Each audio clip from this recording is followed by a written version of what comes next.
It might be the hardest choice a mother could ever make, to let go of her own brain-dead child so that a patient in need can receive the gift of life. But for anyone waiting for a heart, a liver, a kidney, or lungs, from tragedy comes hope. We're back with the incredible story of two families whose lives collided.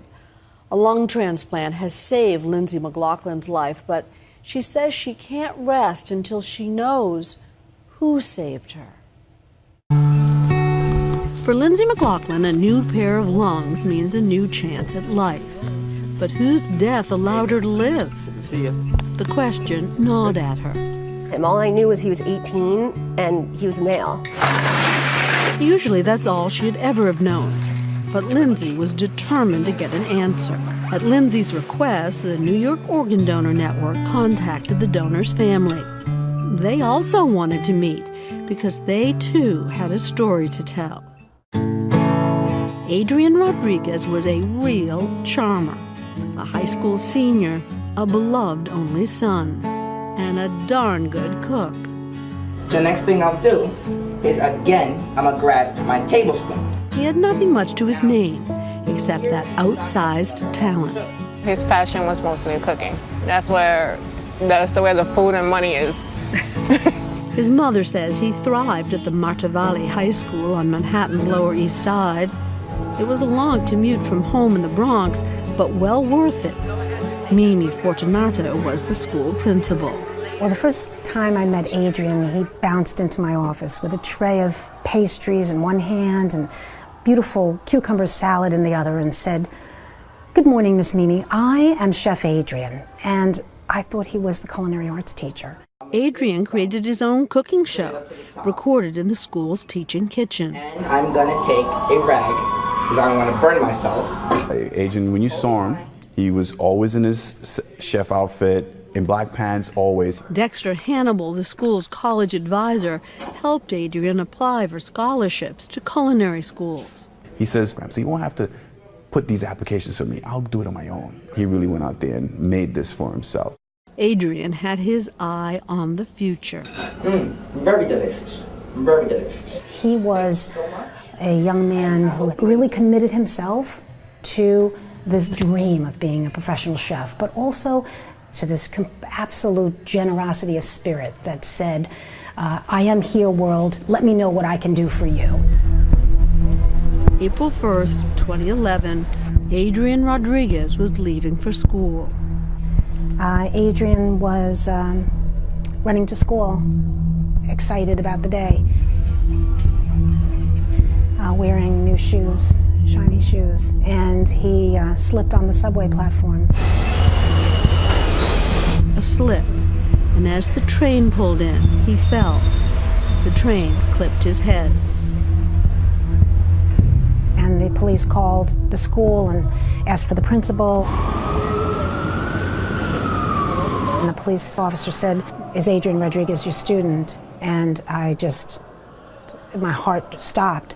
I said, "Why? Why?" He said, "We need you to contact his family and you need to come to Bellevue immediately. It's serious." He left at 7. All of a sudden, at 8 o'clock, I received a phone call. Diana and Mimi met at Bellevue Hospital. They waited and waited. I had to wait 6 hours. By those 6 hours... 6 hours before you saw him? 6 hours just to see him. They told me that he was in bad condition. I was like in a panic mode. I don't know what to say, what to think. Diana was finally taken to her son's bedside. His skull was fractured. He was in that twilight between life and death. He was gone, but his organs were intact. He was still on a ventilator.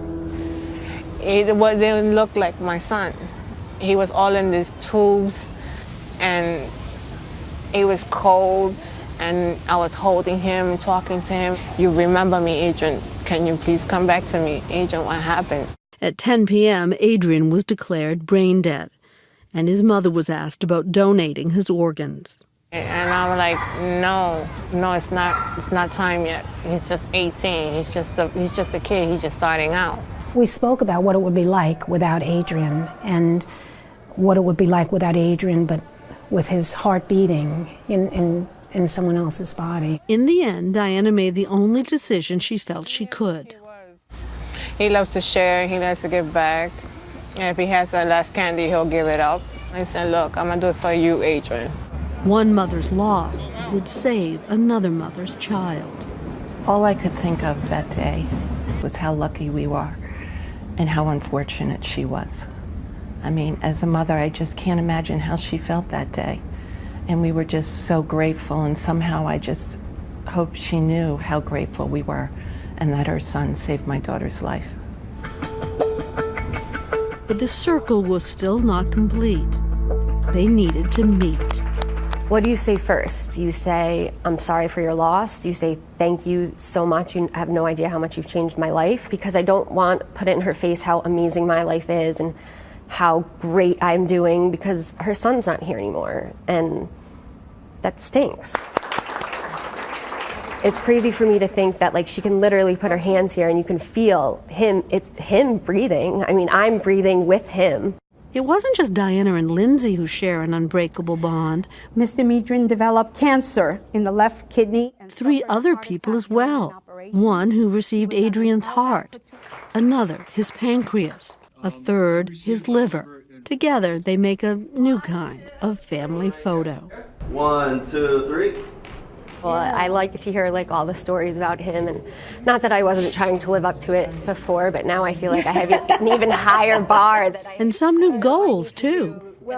I want to take a cooking class because that's what he was into. I'm not a very good cook, but I'm hoping maybe he'll help me out and maybe I'll be better at it. There is a funny kind of bond, I would think. I mean, Adrian is part of you. Oh, he's definitely part of me. I mean, he's why I'm here. I think about him every day.